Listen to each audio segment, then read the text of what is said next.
Hello viewers, Manju education hubs class में आप सभी का स्वागत है। इस क्लास का मुख्य उद्देश्य प्रतियोगी परीक्षार्थियों एवं विद्यार्थियों को शैक्षणिक समर्थन प्रदान करना है ताकि वे अपने लक्ष्य को प्राप्त कर सकें।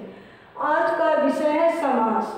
समास की परिभाषा हमें यह बताता है कि जब दो या दो से अधिक शब्दों के मेल से एक नया शब्द बनता है तब उसे समास कहते हैं।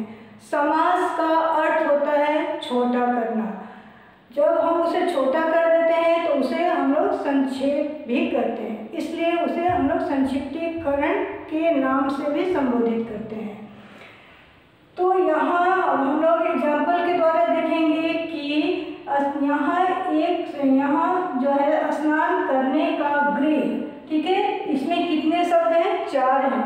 लेकिन हमारी परिभाषा क्या बताता है कि जब दो या दो से अधिक शब्दों के मेल से जब एक नया शब्द बनता है, यानी यहाँ जो 4 शब्द दिए गए हैं इन शब्दों को हम लोग को छोटा करके एक नया शब्द बनाना है।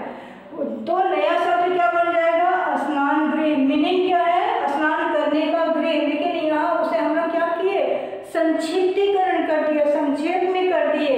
तो इसी तरह से दूसरा दीवार के लिए घड़ी। घड़ी किसके लिए? दीवार के लिए। तो इसका हम लोग जब उसे 4 शब्दों का मिलाकर जब संक्षेप करेंगे तो क्या हो जाएगा? दीवार घड़ी। कक्षा की अध्यापिका का शॉर्ट करेंगे हम लोग तो क्या बनेगा? कक्षाध्यापिका। पुणे का वासी, यानी पुणे का रहने वाले लोग को हम लोग क्या कहते हैं? पुणे वासी कहते हैं। तो पुणे का वासी का हम लोग जो संक्षिप्त करते हैं तो क्या बन जाएगा? पुणे वासी। रूप के अनुसार उसका जब हम लोग छोटा रूप करेंगे तो क्या बनेगा? यथा रूप। तुलसी के द्वारा लिखित, तो तुलसी के द्वारा लिखित को हम लोग जब छोटा करेंगे 4 शब्दों का जब संक्षेप करेंगे तो उसका क्या बन जाएगा? तुलसी लिखित या तुलसी कृत भी हो सकता होता है। अब यहाँ प्रश्न यह उठता है कि समास कितने प्रकार के होते हैं? समास 6 प्रकार के होते हैं। उसमें सबसे पहला जो समास है वह है अव्ययी भाव समास। अव्ययी भाव समास की परिभाषा यह बताता है कि जिस समास का पहला पद प्रधान होता है किंतु उस पद से पहले उपसर्ग लगा रहता है वह अव्ययी भाव समास होता है। ठीक है, तो यहाँ दिया गया आजीवन। तो यहाँ आजीवन में पहला पद क्या है? ये जीवन, ठीक है। लेकिन इस जीवन से पहले क्या लग गया है? उपसर्ग। उपसर्ग में क्या शब्द है? आजीवन यानी जीवन भर।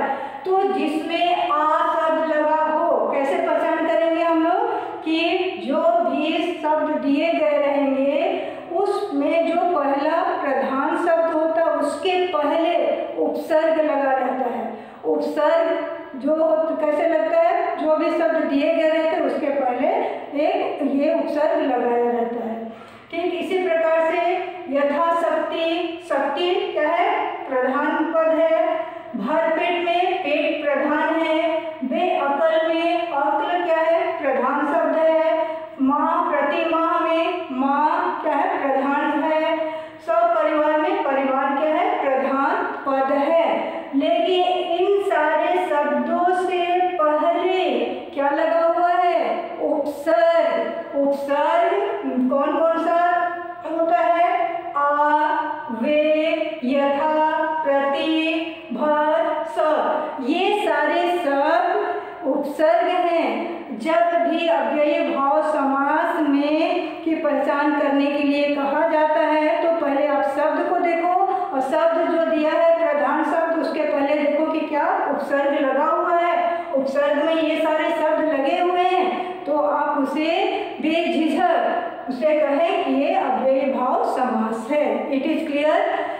यहाँ ध्यान देने योग्य बात यह है कि बहुत बार ऐसा भी प्रश्न पूछा जाता है कि एक शब्द को 2 बार दोहराया गया हो। जैसे बातों बात, साफ साफ, यहाँ क्या है? एक ही शब्द 2 बार आए हैं। जल्दी जल्दी, ठीक है।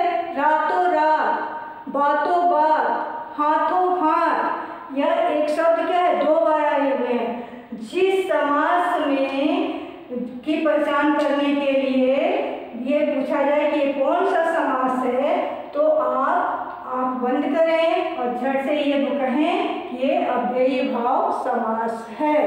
It is clear.